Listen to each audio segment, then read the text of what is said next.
o ponto de salvação.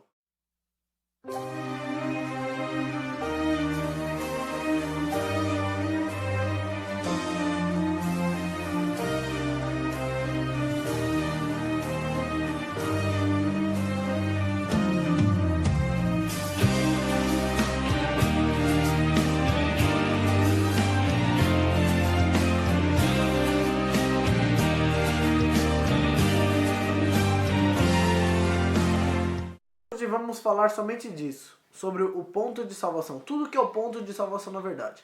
O que é o ponto de salvação? O ponto de salvação são todos os preceitos e os conceitos que Deus deixou na Bíblia para nós obedecermos às leis de Deus, por exemplo, as leis de Deus, as leis de higiene, para nós administrarmos o santuário do Espírito Santo, que é o nosso corpo. Então são todos esses preceitos, esses conceitos que Deus deixou para nós aqui na terra, para que no futuro, mais além, possamos então adquirir a salvação e estarmos junto com Ele no céu. Então todas essas coisas são pontos de salvação. Eu vou falar aqui também sobre profecia, o porquê que é importante estudarmos as profecias. Só que para começar esse vídeo aqui, eu queria esclarecer que para entendermos o que é o ponto de salvação, Deus primeiramente, quando Ele vai colocar alguma coisa que Ele quer que a gente obedeça, Ele não vai deixar em mistério na Bíblia. Ele vai deixar bem claro. Ele deixa bem claro o que Ele quer que a gente faça aqui na terra. Então tudo que Ele quer que a gente faça é diferente. O ponto de salvação que Ele deixa aqui na terra, que Ele quer que a gente estude a Bíblia, o que Ele deixa claro pra gente aqui e o que Ele quer que a gente estude mais a profundo. Por exemplo, você vai ver lá nos livros de Daniel e Apocalipse para você entender os sinais que estão acontecendo, para você se localizar melhor nos tempos que estamos vivendo, para entendermos que estamos na igreja da Laodiceia e tudo isso mais.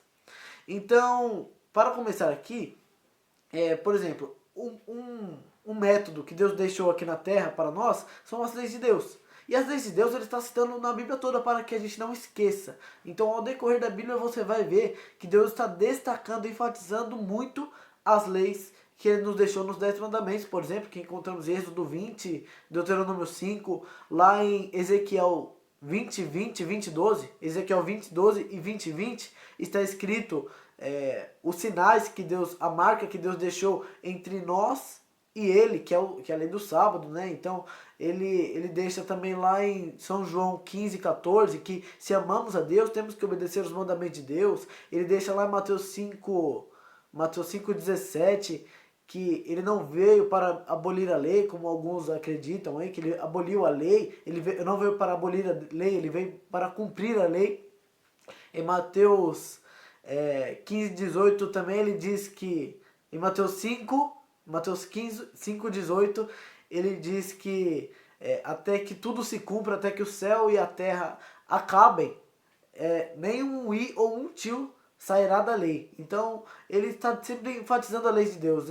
No Salmo 119, os 176 versículos, pode conferir, é o maior salmo da Bíblia, o Salmo 119. E nos 176 versículos, Ele está enfatizando a lei de Deus. Davi, ele faz ali várias orações, colocando a importância da lei de Deus.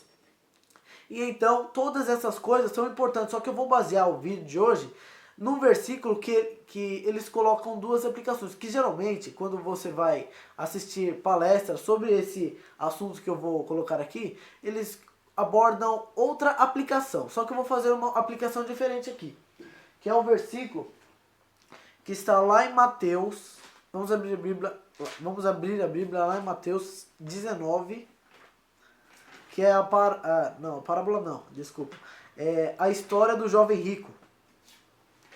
Eu vou aqui só ler dois versículos, que é Mateus 19, a partir do versículo, deixa eu ver aqui, a partir do versículo 16. Vou ler aqui o versículo 16 e 17. E eis que alguém, aproximando-se, lhe perguntou: Mestre, que farei eu de bom para alcançar a vida eterna? Respondeu-lhe Jesus: Por que me perguntas acerca do que é bom? Bom só existe um. Se queres, porém, entrar na vida eterna, guarda os mandamentos. Então aqui ele diz, guarda os mandamentos, se quiser entrar na vida eterna. E o jovem rico diz no versículo 18, e lhes perguntou, quais? Respondeu Jesus. Respondeu Jesus, não matarás, não adulterarás. Ele cita aqui alguns, né? Não furtarás, não dirás falso testemunho, honra teu pai e tua mãe, amarás teu próximo como a ti mesmo. Então, ele está aqui enfatizando que devemos amar ao próximo como a nós mesmos. Aí o jovem replicou no versículo 20. Replicou-lhe o jovem, tudo isso tenho observado. Que me falta ainda? Disse-lhe Jesus, se queres ser perfeito, vai, vende os teus bens, dá aos pobres e terás um tesouro no céu. Depois vem e segue-me. Tendo, porém, o jovem ouvido estas palavras, retirou-se triste por ser dono de muitas propriedades. Então aqui ele está enfatizando que, por exemplo, Deus, ele deixou em Êxodo 20, Deuteronômio 5, os 10 mandamentos, ele deixou ali todos os 10 mandamentos, só que as pessoas, elas quando vão interpretar os 10 mandamentos, elas não pegam a ética dos 10 mandamentos, que é amar ao Deus sobre todas as coisas e amar ao próximo como a ti mesmo. Então o jovem, ele executava todos os 10 mandamentos, acatava todas as ordens de Deus, só que ele não entendia o que Deus queria dizer, que era amar a Deus sobre todas as coisas e amar ao próximo como a ti mesmo. É como se Deus estivesse falando assim, esquece todos os mandamentos, esquece os 10. Ama ao teu Deus sobre todas as coisas e ama o teu próximo como a ti mesmo. Aí as pessoas, tá bom, agora tirou 10 e acrescentou só 2. Agora está mais fácil, então as pessoas pensam assim. Aí elas elas pedem, mata aquele camarada ali que ele brigou comigo de cedo. Aí um amigo dele pergunta, mas não está escrito na lei de Deus não matarás? Não, mas Cristo falou que se eu amar o próximo, mas eu não estou amando o próximo se eu matar ele. Entendeu? Porque a lei de Deus, ela se resume nisso. Então quando a pessoa vai adulterar, ela não está se preocupando com a sua esposa, com o seu cônjuge. Quando a pessoa vai matar, ela não está se preocupando com a vida do semelhante. Então você tem que amar o próximo como a ti mesmo. É isso que está enfatizando. Então o jovem ele não entendia isso e por isso que Deus falou. Jesus falou, dá tudo o que tem aos pobres e segue-me. Então o jovem saiu dali triste, porque ele não amava o próximo como a ti mesmo. Ele dava só o que era necessário. Deus pedia dízimo 10%, ele só dava os 10%. Ali tinha uma quantia de oferta, tinha uma tradição que tinha que dar uma quantia de oferta. Mas hoje tem pessoas que não dão oferta, porque acham que só o necessário que temos que dar, que só o 10% que temos que dar, que é o dinheiro de Deus. Que é na verdade todo o nosso dinheiro, todas as nossas, segundo Provérbios 3, a partir do versículo 7, diz que temos que honrar ao Senhor com os nossos bens, a partir do versículo 9, perdão. Ele diz, temos que honrar ao Senhor com os nossos bens e com o princípio de toda a nossa renda. Então a pessoa vai lá, pega só os 10% do salário que ganhou e entrega para Deus. Só que ele não dá oferta, por quê? Porque a oferta é um motivo de agradecimento. Então a pessoa só faz o necessário e não está amando a Deus acima de todas as coisas, não está agradecendo a Deus no subconsciente. Eles falam que agradecem a Deus, mas não agradecem. E esse é o princípio do ponto de salvação. Que o ponto de salvação, Deus sempre está destacando tudo que é ponto de salvação ao decorrer da Bíblia. Em Tiago 2,10, ele diz assim, todo aquele que guarda toda a lei, mas tropeça num só ponto, se torna culpado de todos. Então se você guarda os 10 mandamentos, mas deixa um de lado, então você é o culpado de todos. Para Deus, 10 menos 1 é 0. Vou usar aqui a metáfora que o meu professor usou hoje. Que 10 menos 1 é 0, porque ou você segue a Deus, ou você segue a outros caminhos, ou você segue a Satanás. Assim como Mateus está escrito que não podemos adorar a dois senhores. Ou você adorará um e rejeitará o outro, ou você anda em cima do muro. Não dá para andar em cima do muro, porque ou você segue a Deus, ou você segue ao diabo. Não tem como adorar a dois senhores, não tem como agradar a dois senhores. Então, agora, usando a metáfora que eu usei muito ao extremo, usei Deus ou Satanás. Só que também às vezes estamos dando muita atenção ao dinheiro, estamos muito, assim como eu gostaria de ler um versículo aqui, que está lá em 1 João. Eu vou ler do versículo 3, 1 João. Vamos abrir a Bíblia lá em 1 João. A partir do capítulo 3, no versículo...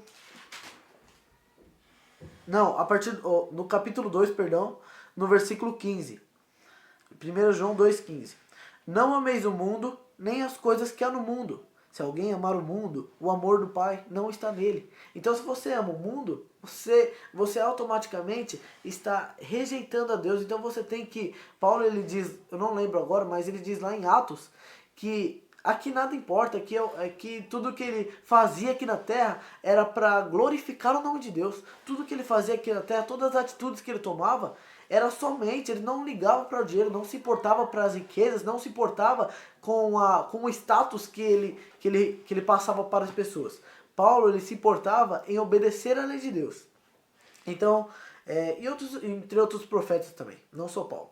E ele diz, Deus diz, não ameis o mundo nem as coisas que há no mundo. Se alguém amar o mundo, o amor do Pai não está nele. Porque tudo que há no mundo, a concupiscência da carne, a concupiscência dos olhos e a soberba da vida não procede do Pai, mas procede no mundo. Ora, o mundo passa, bem como as concupiscências. Aquele, porém, que fala a vontade de Deus permanece eternamente. Então o mundo passa. Paulo diz que a vida que enfrentamos aqui na terra, ele diz lá em 1 Coríntios, se eu não me engano, ou 2 Coríntios, lá em 4,17, segundo ou 1 Coríntios 4,17, ele diz que tudo que passamos aqui na terra é uma leve e momentânea tribulação. Então aqui, assim como Ezequiel falou lá em Ezequiel 20:20, Ezequiel 20:12, que a marca de Deus, que Deus deixou aqui na terra é o sábado, é as marcas que Deus deixou aqui na terra, os 10 mandamentos, é a lei de Deus, porque por intermédio dela, amando a Deus acima de todas as coisas, amando ao próximo como a nós mesmos, que conseguimos olhar as pessoas pelos olhos de Jesus. Então, entendendo essa ética, conseguimos entender qual é o tema de hoje, agora que eu esqueci, o ponto de salvação. Conseguimos entender qual que é o ponto de salvação. Mas, tirando agora esse ponto de salvação, qual a importância das profecias e também da natureza? A importância das profecias é que conseguimos nos localizar na época em que estamos.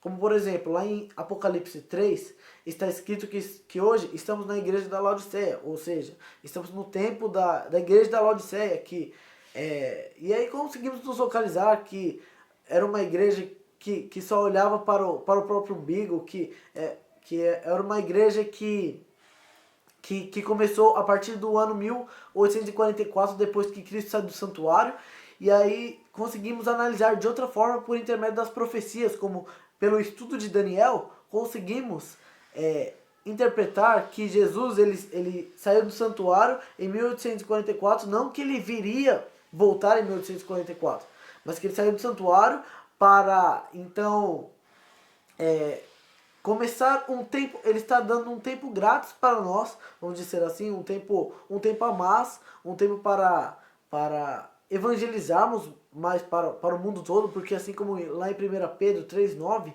ele diz que não retarda o Senhor segundo a sua promessa, como alguns julgam demorada. O Senhor é longânimo para convosco, não querendo que nenhum pereça, mas que todos tenham a vida eterna. Então, Deus não quer que ninguém pereça, Deus não quer que ninguém morra, Deus quer que todos tenhamos a vida eterna.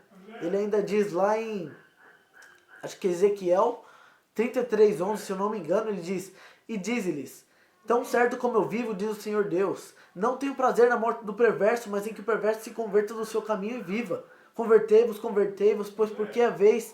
Convertei-vos dos vossos maus caminhos, porque é a vez de morrer, ó casa de Israel. Então Deus não se agrada com a morte do perverso. Deus, ele nos dá um tempo a mais, um tempo extra, para aproveitarmos e evangelizarmos para o mundo todo. Porque Deus, ele não quer que ninguém pereça. Deus quer que todos chegamos à vida eterna, mas nem todos querem viver na vida com esse intuito. Então por isso que é importante as profecias, porque conseguimos nos localizar, conseguimos perceber nos sinais, conseguimos perceber que Deus realmente existe, por intermédio das profecias. Porque enxergamos que tudo o que Deus disse, tudo que a Bíblia está escrito, tudo que na Bíblia está escrito se cumpriu. Tudo que na Bíblia está escrito vai se cumprir, e todos os sinais que estão aparecendo aí para você ver. Se você ler um livro, Eventos Finais, um livro muito bom da escritora Ellen White, ela cita todos esses sinais que estão acontecendo. E agora já falei da profecia, vamos falar da natureza agora também. Eu gostaria de ler sobre a natureza uma aplicação que Ellen White faz aqui no livro Educação, na página 99. Ela faz assim: Em todas as coisas criadas, vem os sinais da divindade. E em todas as coisas criadas, vem os sinais de divindade. Então, por isso que é importante. Em outra parte agora eu não me lembro. Ela diz que é importante pegarmos aqui, não tenho filhos, mas pegarmos os nossos filhos e levarmos para observar a natureza e observar as maravilhas que Deus criou. Porque realmente são grandes maravilhas, são grandes coisas que Deus criou, são uma quantidade extraordinária de cores, tantas coisas que Deus criou aqui para nós, tantas maravilhas que Deus criou. Por isso que é importante a natureza. A importância da natureza é essa. Bem, e esse foi então o vídeo de hoje. O ponto de salvação, a importância do ponto de salvação e a importância das profecias e da natureza. Basicamente, a importância da salvação aqui. Agora, queria te convidar a fazer uma oração comigo. Então, se você aceita fazer essa oração, curve sua fronte e vamos orar. Papai do céu, te agradeço por tudo que o Senhor tem nos dado, Senhor. Te agradeço pelo pão de cada dia, te agradeço pelas oportunidades que o Senhor nos dá de conhecer a sua palavra, de olhar então esses vídeos assim, de estamos evangelizando as pessoas, que isso já é uma bênção para nós. Peço perdão por todos os nossos pecados e peço que o Senhor nos ajude a nos arrepender deles, Pai. Senhor, é isso que eu te peço, esteja com todos esses que estão ouvindo essas mensagens. É isso que eu te peço e te agradeço, em nome de Jesus. Amém. E se você deseja que essa mensagem se repasse para outras pessoas, outros canais que são seus amigos, compartilhe esses vídeos, se inscreva no canal, porque o YouTube entende que estão sendo lançados bons conteúdos e aí ele compartilha com outros canais. Então o YouTube se torna um discípulo de Jesus aqui na Terra. Olha que coisa linda. Então curta o vídeo também, comenta no canal aí, para que o canal possa se expandir para outras pessoas assistirem essas mensagens também. E o meu desejo aqui também é que Deus esteja com todos.